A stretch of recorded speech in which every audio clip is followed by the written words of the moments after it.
Hi friends, ലിനീസ് food കോർണറിലേക്ക് എല്ലാവർക്കും സ്വാഗതം. നുറുക്കുഗോതമ്പ് ഉപയോഗിച്ച് സ്വാദിഷ്ടമായ ഒരു അലുവയാണ് നമ്മുടെ ഇന്നത്തെ റെസിപ്പി.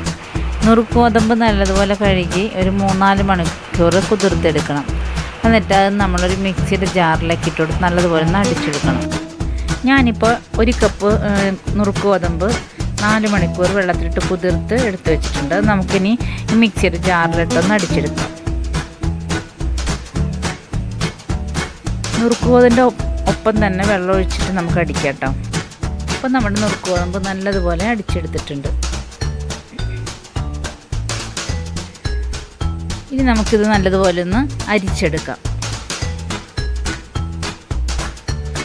ഒരു പ്രാവശ്യം വലിയ അരിപ്പയിലിട്ട് അരിച്ചതിന് ശേഷം നമുക്കിത് ചെറിയ നേരിയ അരിപ്പയിലിട്ടിട്ട് രണ്ടാമത് ഒന്നും കൂടി അരിച്ചെടുക്കണം.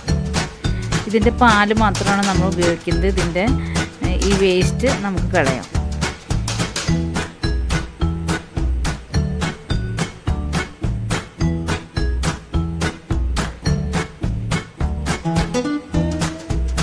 നമുക്ക് 1 പ്രാവശ്യമോ അല്ലെങ്കിൽ 2 പ്രാവശ്യം ഇട്ട് അടിച്ചെടുക്കാൻ വേണമെങ്കിൽ കേട്ടോ.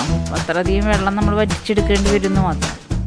ഇത് അരിച്ച് കിട്ടുന്ന വേസ്റ്റ് നമുക്ക് കളയാം. ഇപ്പോൾ നമുക്ക് ഇത്രയും പാല് കിട്ടിയിട്ടുണ്ട്. ഇതതിൻ്റെ പാല് മാത്രമാണ്. നമ്മൾ കുട്ടികൾക്കൊക്കെ കുറുക്കി കൊടുക്കാനായിട്ട് സൂചി ഗോതമ്പ് വെള്ളത്തിലിട്ട് അരച്ചതുപോലെ പാലെടുക്കില്ലേ, അതേ സിസ്റ്റം തന്നെ. ഇനി നമുക്കത് ഒരു കടായി എടുത്ത് അതിലേക്ക് രണ്ടാമത് ചെറിയ കണ്ണിയുള്ള അരിപ്പയിലൂടെ ഒന്നും കൂടി അരിച്ചെടുക്കാം. ആദ്യം നമ്മൾ പെട്ടെന്ന് ആ പിശറ് പോകാൻ വേണ്ടി വലിയ കണ്ണിയുള്ള അരിപ്പയിലാണ് അരിച്ചത്. ഇപ്പോൾ രണ്ടാമത് ഒന്നും കൂടി ചെറിയ കണ്ണിയുള്ള അരിപ്പയിലേക്ക് അരിച്ച് നമുക്ക് ഒരു കടായിലേക്ക് ഒഴിക്കാം. നമ്മൾ 250 ml കപ്പിലാണ് സൂചി ഗോതമ്പ് എടുത്തിരിക്കുന്നത്. അപ്പോൾ നമ്മളതിൻ്റെ 4 ഇരട്ടി വെള്ളം എടുത്തിട്ടുണ്ട്. 4 കപ്പ് വെള്ളം എടുത്തിട്ടുണ്ട്. ഇനി നമുക്ക് ഈ കടായി സ്റ്റൗവിലേക്ക് വയ്ക്കാം. പിന്നെ ഞാനിവിടെ കുറച്ച് ഒരു 400 ഗ്രാം ശർക്കര, നല്ല ബ്ലാക്ക് ശർക്കര ഉരുക്കിയെടുത്തിട്ടുണ്ട്. കൂടെ ഞാൻ ഒരു 1/4 സ്പൂണിന് താഴെ റെഡ് കളറും ചേർത്ത് കൊടുത്തിട്ടുണ്ട്. അത് നമുക്ക് മാറ്റി വയ്ക്കാൻ ആവശ്യമായി എടുക്കാം. ഇനി നമുക്ക് കുറച്ച് കാഷ്യൂസ് വറുത്തെടുക്കാം.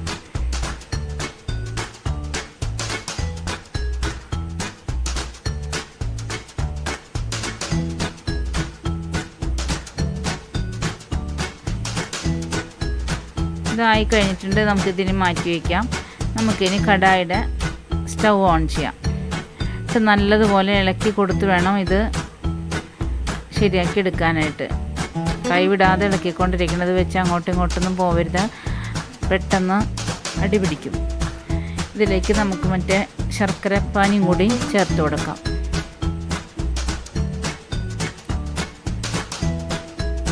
മധുരം ഇതുകൊണ്ട് മതിയാവില്ല. ഞാൻ ഒരു 3 കപ്പ് 250 ഗ്രാമിൻ്റെ 3 കപ്പ് പഞ്ചസാരയും കൂടി ഇതിൽ ചേർത്ത് കൊടുക്കുന്നുണ്ട്. കൂടെ നമുക്ക് 1 സ്പൂൺ ഏലക്കാപ്പൊടിയും ചേർത്ത് കൊടുക്കാം.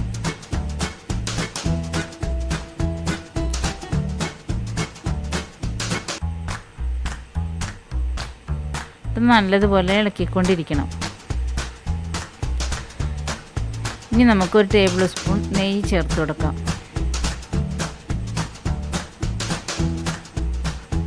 1/2 കപ്പ് നെയ്യെങ്കിലും കുറഞ്ഞത് നമുക്കിതിലേക്ക് വേണം. പിന്നെ ലാസ്റ്റ് നമുക്ക് കുറച്ച് സൺഫ്ലവർ ഓയിൽ കൂടി ചേർത്ത് കൊടുക്കണേ. അപ്പോൾ നമുക്ക് പെട്ടെന്ന് ഇത് സെറ്റായി കിട്ടും അലുവ.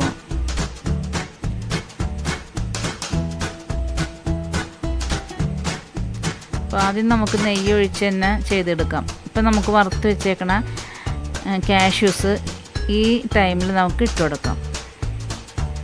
കാരണം ഇപ്പോൾ ഈ കടായിയുടെ സൈഡിൽ നിന്നൊക്കെ ഇത് വിട്ടു പോന്ന് തുടങ്ങിയിട്ടുണ്ട്, എണ്ണ തെളിയാൻ തുടങ്ങിയിട്ടുണ്ട്.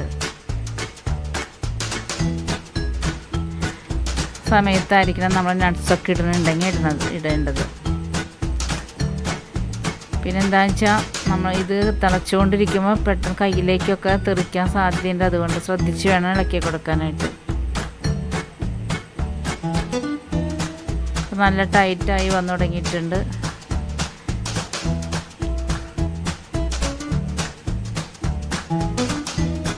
ഓരോരുത്തരുടെ മധുരം അനുസരിച്ച് നമുക്ക് പഞ്ചസാര ആഡ് ചെയ്യാം. അപ്പോൾ നോക്കണം. എൻ്റെ സൈഡിലൊക്കെ നെയ്യ് തെളിഞ്ഞ് വരണുണ്ട് കണ്ടോ, കടായിട. മധുരം നല്ലതായിട്ട് വേണ്ടവർക്ക് കൂട്ടി കൊടുക്കാം. ഇനി അടുത്ത ഒരു ടേബിൾ സ്പൂൺ നെയ്യ് കൂടി ഒഴിച്ചു കൊടുക്കാം. ഇങ്ങനെ ഇടയ്ക്കിടയ്ക്ക് ഒരു സ്പൂൺ നെയ്യ് നമ്മളിതിൽ ഒഴിച്ചു കൊടുക്കണം. മൊത്തത്തിലൊരു അരക്കപ്പിന് താഴെ, ഒരു 1/4 കപ്പിന് അരക്കപ്പിന് ഇടയ്ക്ക് നമുക്ക് നെയ്യ് ഒഴിച്ചു കൊടുക്കാം. അത് ഇടയ്ക്കിടയ്ക്കായിട്ട് വേണം ഒഴിച്ചു കൊടുക്കാനായിട്ട്, ഒരുമിച്ച് ഒഴിച്ചു കൊടുക്കരുത്. ഇപ്പം നല്ല ടൈറ്റായി വന്നു തുടങ്ങിയിട്ടുണ്ട്. ഇനി നമുക്ക് അതൊരു ട്രേയിലേക്ക് ഒഴിക്കാം. എന്നിട്ട് കുറച്ച് ബദാം ഇട്ടൊന്ന് ഡെക്കറേറ്റ് ചെയ്യാം. അതൊന്ന് അമർത്തി കൊടുത്തേക്കുക. കുറഞ്ഞതൊരു 2 മണിക്കൂറെങ്കിലും തണുത്ത് സെറ്റാവാനായിട്ട് വെക്കണം. അതിനുശേഷം മാത്രം മുറിക്കുക. ഇത് വളരെ ടേസ്റ്റിയാണ്. എല്ലാവരും ചെയ്ത് നോക്കണം. ഇഷ്ടപ്പെട്ടാൽ ലൈക്ക് ചെയ്യണം, ഷെയർ ചെയ്യണം. പിന്നെ ഇതുവരെ എൻ്റെ ചാനൽ സബ്സ്ക്രൈബ് ചെയ്യാത്തവരൊന്ന് സബ്സ്ക്രൈബ് ചെയ്യുക. പിന്നെ ഒരു പ്രത്യേക കാര്യം, ഞാൻ പിറ്റേ ദിവസം ഇടുന്ന വീഡിയോസിൻ്റെ പിക്ചേഴ്സ് തലേദിവസം ഇൻസ്റ്റഗ്രാമിൽ കൊടുക്കുന്നുണ്ട്. അതുകൊണ്ട് എൻ്റെ ഇൻസ്റ്റഗ്രാം ഇതുവരെ ഫോളോ ചെയ്യാത്തവരൊന്ന് ഫോളോ ചെയ്യുക. അതിൻ്റെ ലിങ്ക് ഞാൻ ഡിസ്ക്രിപ്ഷനിൽ കൊടുക്കുന്നുണ്ട്. പിന്നെ ഞാനൊരു തുടക്കക്കാരിയാണ്. എൻ്റെ വീഡിയോസ് വിടാതെ എല്ലാവരും കാണണം. നിങ്ങളുടെ വിലയേറിയ സപ്പോർട്ട് എനിക്ക് ആവശ്യമാണ്. അപ്പോൾ നമുക്ക് നാളെ മറ്റൊരു റെസിപ്പിയുമായി കാണാം. Thank you.